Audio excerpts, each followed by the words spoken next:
जय शिवराय मित्रांनो, मी दिनेश पाटील आपणा सर्वांचे आपल्या दिनेश पाटील व्लॉग्स या मराठमोळ्या युट्यूब चॅनलवर स्वागत करतो। मित्रांनो, आज आम्ही आलोय तो वैष्णोदेवी दर्शनासाठी आणि आता 6 वाजल्यात आम्ही निघालोय वैष्णोदेवी दर्शनासाठी। तर चला वैष्णवी मातेचं दर्शन घेऊया आणि पुढे आपल्या प्रवासाला सुरुवात करूया। गणपती बाप्पा मंगल मूर्ती, वैष्णोदेवी माते की, छत्रपती शिवाजी महाराज की। जम्मू काश्मीरमधील माता वैष्णोदेवी मंदिर हे लाखो भाविकांचे श्रद्धास्थान आहे। वैष्णोदेवी मंदिर यात्रेला भारतातील सर्वात पवित्र आणि सर्वात कठीण यात्रा मानली जाते, कारण हे मंदिर जम्मू काश्मीरमधील त्रिकुटा पर्वताच्या डोंगर रांगांमध्ये एका गुहेत आहे। या मंदिरात पोहोचण्यासाठी तुम्हाला जवळपास 12 किलोमीटरची कठीण चढाई करून जावं लागतं।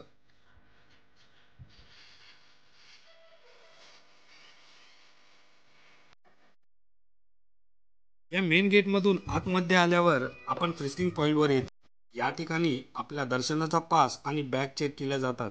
जर आपल्याकडे दर्शनाचा पास नसेल तर आपला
हा जो मंदिराचा बघितला आपण तो प्रथम चरण पादुका मंदिर आहे। म्हणजेच आपल्या मराठी भाषेत आपण जसं एकविराला जातो त्यावेळेस बोलतो की पायथ्याचं मंदिर, तसंच हे पायथ्याचं मंदिर असं आहे।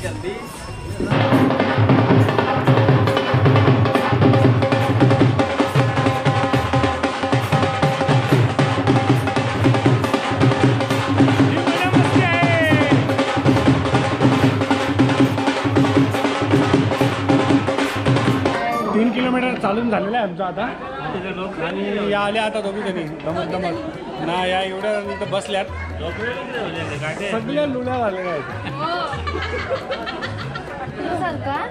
घोडा घ्यायचा होता आमचा, पण हाना करता करता घोडा काही घेतला नाही कोणी, मात्र आता आमची चांगलीच दमछाक होणार आहे।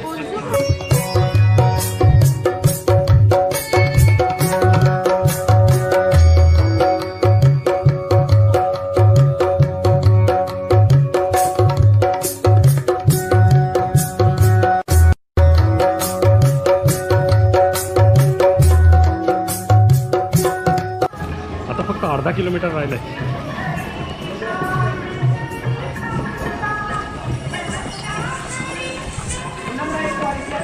विहान झोपलाय। आता अर्धा किलोमीटर राहिलं आहे, फक्त 2-3 मोड आहेत बोलतो। बघूया आता, जवळपास अर्धकुमारी वारीला पोचलोय आम्ही।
वैष्णवदेवी हे तीर्थक्षेत्र समुद्रसपाटीपासून जवळपास 5300 फूट उंचीवर आहे आणि हे बेस कॅम्पपासून मंदिरात जाण्यासाठी 12 किलोमीटरचं अंतर आहे। तुम्ही हा प्रवास घोड्यांच्या मदतीने देखील करू शकता।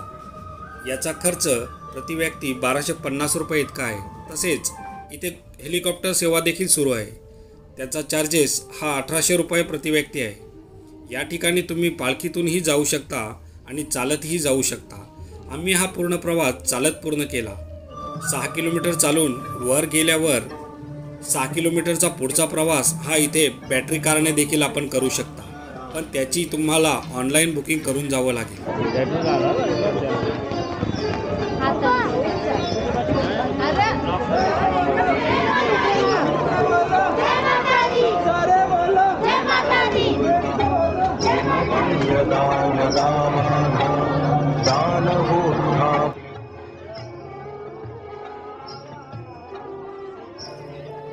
आणि फायनली आम्ही त्या ठिकाणी पोहोचलो। जो नजारा पाहण्यासाठी आम्ही व्याकुळ झालो होतो। समोर जे भवन आपल्या नजरेस पडतंय तेच आहे वैष्णवदेवी मातेचं भवन।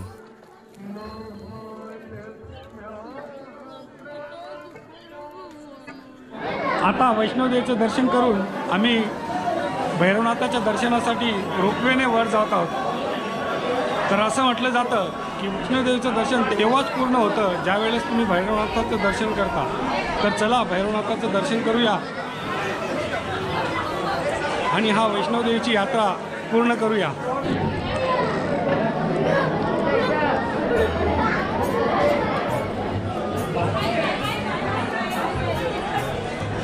आणि हा जो आहे वैष्णवदेवी मातेचं मंदिर,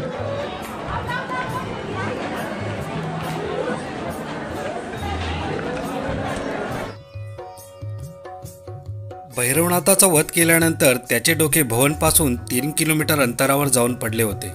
त्याच ठिकाणाला आज भैरवनाथाचे मंदिर म्हणून ओळखले जाते आणि असे मानले सुद्धा जाते की त्याला त्याची चूक समजली होती आणि त्याने देवीची माफी देखील मागितली होती। त्यामुळे वैष्णवदेवी मातेने त्याला वरदान देताना म्हटले होते की माझे दर्शन तोपर्यंत पूर्ण होणार नाही जोपर्यंत माझा कोणताही भक्त माझ्यानंतर तुझे दर्शन घेणार नाही।